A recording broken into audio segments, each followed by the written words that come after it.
Hi everyone, my name's Ebony and welcome to my channel. So today is a Flosstube extra. I am going to be doing a walkthrough / review of the Rainbow Sheets Studio cross stitch planner. I seen this on Instagram. Inky Stitches posted that she was going to be using it, so I seen it and needed to have it. So I thought I would do a little rundown of what's included and what I've done with mine and how I'll be using it. So since we're coming up to the end of the year, I've been looking for a way to track for the year coming up, and this seems like it could work for me. So first page, well, the first thing I want to say is that you can have this for Google Sheets or for Excel. I use Google Sheets, so that was easy enough for me to do. It is in the description on how to download. So the first page on here is your instructions, and the instructions are really good. Every tab is explained. There is tips and tricks. There is a video here which I recommend watching because it shows you everything that is in these instructions is on that video, but it is easier to watch somebody do it than especially if you're not very tech savvy. So I watched it and I recommend you should watch it too. So we're going to quickly scroll down and see what's included. So it tells you how to not delete any formulas that you will need in the future.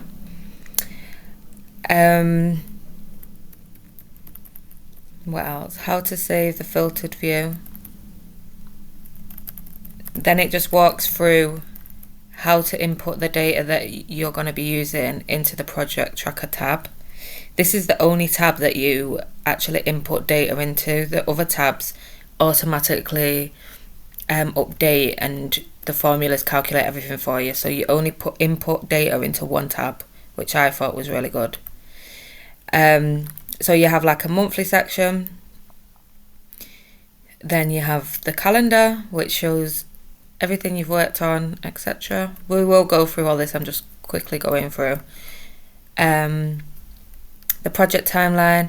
See, so far I don't really think this is going to work from what I will use it for, but it's nice to have a visual of what you've got on the go, when you started it, when you finished it, etc. And then you have a year summary with a little like heat graph, which is nice. You have anchored to DMC conversion chart and inventory tracker, so if you like to track what DMCs you've got or anchors you've got, you can fill that out. And then you have a digital graph paper, so you can chart something small. If you're changing the words on a piece or something like that, then you have that inbuilt in here. So we're going to go into the first tab, which is project tracker. And like I said, this is the only page that you will input data into. So as you can see, I've already put in all my things. So I wanted to do 2024 first. Now this is not the most accurate representation of my stitching because I got all my information from StitchPal, and in June I lost my phone and I lost all my data off StitchPal, which I now have the premium version, so it is all saved to the cloud, but before that I did lose all the data. So it's not accurate. As you can see up here, it says that I've didn't stitch for the first 6 months of the year. That's not true, it's just that I don't have the data for that. So I like up here it tells you how many projects were planned, how many projects you've worked on, how many projects you've started, how many you finished. Mine's at 0. I did not put the line in here just because that was part of the data that I lost on StitchPal. So from 2025 everything should be in here and be accurate. And then days stitched this year, once again that is not accurate. You then have like a little this is a pie chart showing you what have you got in progress versus not started. Here on your heat chart You have the highest stitching day. So this kind of information is going to be good for future planning. So as you can see, I got my highest stitch day in September. I got the highest stitch month in September. So say next year I want to plan something, I want to get a lot of stitches in, then maybe it would be in September, because I clearly get a lot of stitching time in that period of time. And the total stitches for the year is up here as well, which is handy to track if you'd like to track it. Now let's go down and have a look.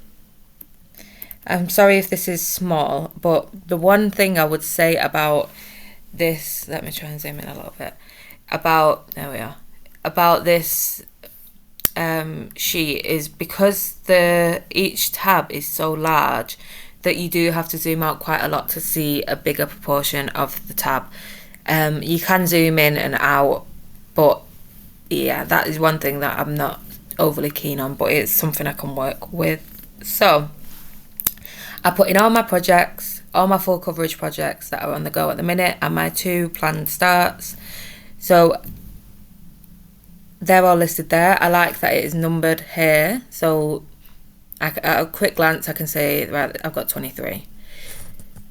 Designer's name, I did the artist, just because most of the time I can remember the charting company, it's the artist that slips my mind.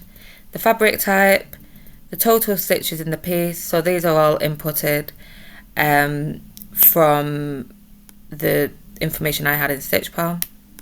You could look at your pattern keeper to find that out. The size, so I decided to categorize mine. Small would mean 100,000 stitches or less. Medium, 200,000 stitches or less. Large would be 300,000 stitches or less. Then extra large is anything over 300,000 stitches. That might change, I might not track this anymore, but it is handy to see how many XL projects I've got, and try and convince myself not to start anymore. So we'll see. The status, I like this feature. So you have a little drop down menu, and you could put it as not started, in progress, finished, on hold. So this one's in progress, but when it is finished, I will click that and it will update the timeline, which we'll get to in a minute. Everything is linked and everything updates automatically, which I love. Like I said, this is the only tab where you want to put any data in. The other ones will do it all for you. So the start date, most of these are not accurate because I don't tend to track the actual date, I just track the month.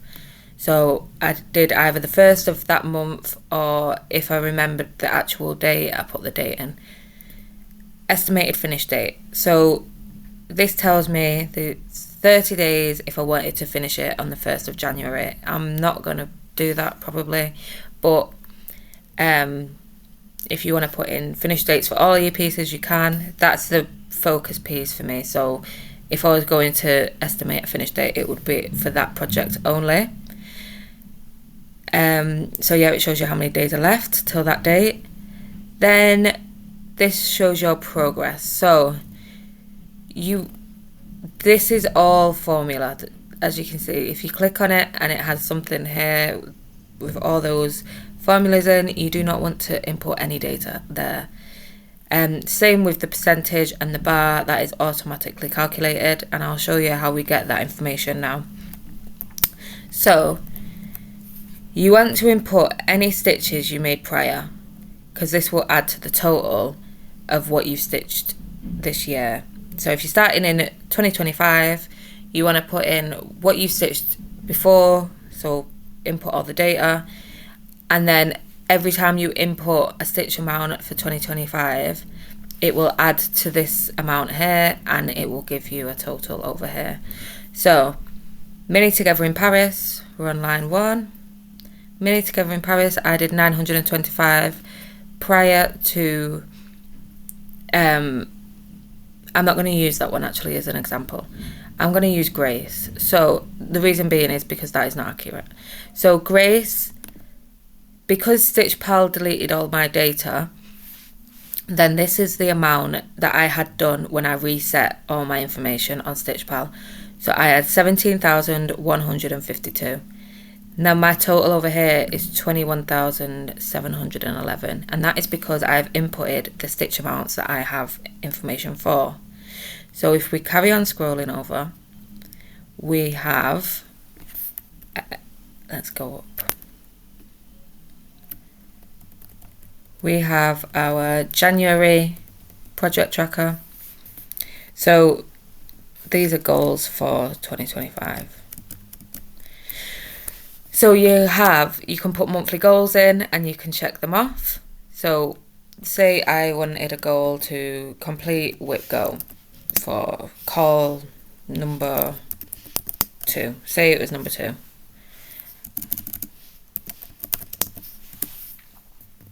And I wanted to get a page finished.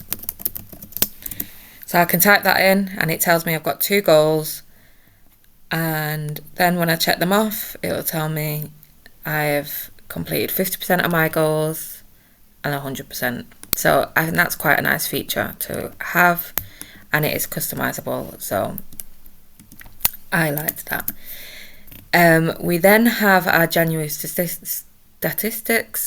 So every stitch amount that you input in the chart down below will automatically calculate up here. So say on Mini Together in Paris, so we're going to go to the top one, and when it highlights in green, that means you're inputting data for that whip. So say on the 2nd of January I did 500 stitches, and we're going to input that. And as you can see, in the first week of January, I did 500 stitches, and it will calculate these as we move through the month and give us a total. So you can see this is color coded. It shows green for a high amount, your highest amount, and red for your lowest amount, and the gradient in between depends. So it's the next day I did 1,000 stitches. That's going to show yellow, and say the next day I did 2,000, and that's going to show green. So that's my highest, my next highest, and my least highest. So say we're gonna leave it at 2,000. So because on the 4th of January I put in 2,000 stitches, I've inputted that. And then over here, it is now updated this number and brought my percentage up without me having to put anything in, just what I did, and it calculates, it updates. You have a project card for each month, which you can minimize. So if you press this here, say we've done with January, we want to press this, and it will minimize it. And if you want to press the plus, it will enlarge it. So like I said, we've got one for every month. So when March comes around, I can just input what I did on whatever whip I did, and it will update. Now let's see. I'm hoping this is making sense, because I am not the best at explaining things. So you have enough space for 100 whips, which is amazing. And I believe that is all on this chart, on this page that we need to see. So I will show you what I have inputted. Oops. I will show you what we have inputted on months that are actually real stitch amounts, not just an example. So we'll go to September, because that was my highest month. So I'm going to minimize these because I don't need them. So we're at August. This is the bit I don't like, that the tab is so large that it's a lot of moving around. So if we want to open September, we just click, oh, we'll do that. Click that, and it'll show me my September stats. So as I said, it breaks down everything you did for each week of the month. And you can see I've inputted each day what I did on each whip. These are all accurate amounts. So you can see for the whole month what I did. You can see my low stitch counts by the colour red, and you can see my high by the colour green, and anything in the middle is yellow or orange. So this, all I did was go through, I inputted what I did on that day according to what was on my Stitch Pal, and it updated all the other information for me. So like I said, you have one of them for every month. I will probably keep them minimized just so I don't have to scroll so much. And I think that is everything for that page. So like I said, that is the only place you're going to input data. So the other tabs that we're going to click on has automatically been updated without me having to do it. So we're going to go in the calendar, and I'm going to zoom out just a touch. There we are. So this will show now what everything I did in September. You can change what month you want to look at up here. So say we want to look at July. This is what I did for the month of July. You can change the start date from a Monday to a Sunday. I don't mind. It will tell me my total stitches for the month, the days of the month that I stitched. So I stitched 18 days in July, how many projects I started, and how many I finished. So here it tells me I worked on 9 projects. Here is all the projects that I worked on in July. And if we scroll down each day where I inputted on the first tab a stitch amount, it is now updated the calendar to say what I did, what projects I worked on, and how many stitches on that day it got. This is going to be particularly handy when I film a Flosstube, so that is what I wanted it for. So when I film, I can have this up and say, well, I worked on 9 projects, and this day I worked on this, and this day I worked on this, and so on. So I'm really looking forward to using this. It will be a lot better to use it at the beginning of 2025 and input as things actually happen. Obviously, because we're at the end of the year, this is all from July gone. This really doesn't mean anything to me at the minute. I mean, it is handy to look back and be able to look back and see. So that is your calendar function, and that is probably my favourite part of the whole thing. We then have the timeline tab. This is the bit that doesn't really mean anything to me. If I finished this project, it would show a little diamond when I finished it.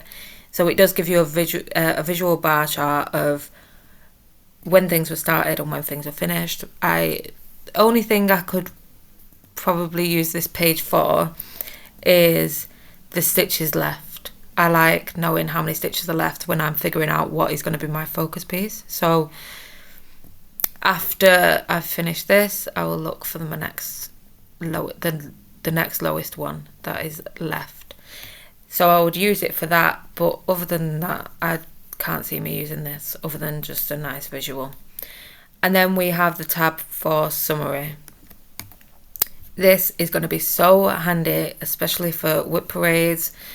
So as you can see, it's the yearly summary for 2024. Tells me that I started 18 projects. It tells me that I finished 0. Thank you very much for reminding me. I have finished, but I've finished some, but they're not inputted. I've only inputted my active whips that are full coverage. I worked on 21 whips this year, and I stitched 113 days out of this year. So at the end of the year, at the end of 2025, they're going to be really nice figures to be able to share on my whip parade. Now, like I said, this is not accurate. I did not stitch this amount. I stitched more, but we don't have the data for that, and I didn't want to make it up. It then tells me the same information that we just seen, the highest stitch day and how many that stitch amount was, the highest stitch month, and how many stitches were done in that month, and the total amount of stitches. It shows us that heat chart again, which is nice. It's a nice visual, and you can see the red parts, or you can see the gaps from when I didn't stitch, and it tells you per month how many days you stitched and what the totals were for those months. Then we have a monthly summary. Let me scroll down. Sorry, I'm on my laptop, so I don't really want to be messing with the mouse and clicking it. Monthly summary, so it tells us say in June we started one project, we didn't finish any, we worked on one, and so on for each month, how many days stitched were in that month, and then it breaks it down into weeks and gives us a total as well. So I really like this. I think this is going to be particularly helpful in Whip Parade season. We then have our Anchor to DMC conversion chart. Let me zoom in so you can see. Conversion chart. So I just stitched a chart that was charted in Anchor, and I found a conversion chart online, but it is handy to have this here. And like I said, you can input that you have one of those, etc. if you'd like to. So that is nice to have. And then you have the design tab. So, and how to use this, I don't actually know. Yeah, so you just input the letter into the cube of the colour that you're charting. And yeah, I can't see me using this that much. I mean, I would if I wanted to rechart some words. Anyway, I'm just writing my name. So it has a button here to click to see the instructions, and I think that is all that's on this page. Yeah, so it's quite a large design area. So yes. Oh, it tells you how many crosses I've got. I've done 18. If only stitching was that fast. So I believe that is everything. I definitely recommend watching the video from the company and seeing what they show you. Mine was a very amateur tutorial. But it's not really a tutorial. I just wanted to show you what was on it and how I plan to use it. So yeah, I'm really happy with it. And if you decide to use this, then yeah, let me know. I think it's 50% off at the minute. I will link it down below, and I would definitely get it now while it's on sale, and get yourself a discount. So thank you very much for watching and joining me today. If you have any questions, then just comment down below, and if this was clear as mud, then I do apologise. But anyway, yeah, I'm gonna go. So thank you very much, and I'll see you in the next one. Bye.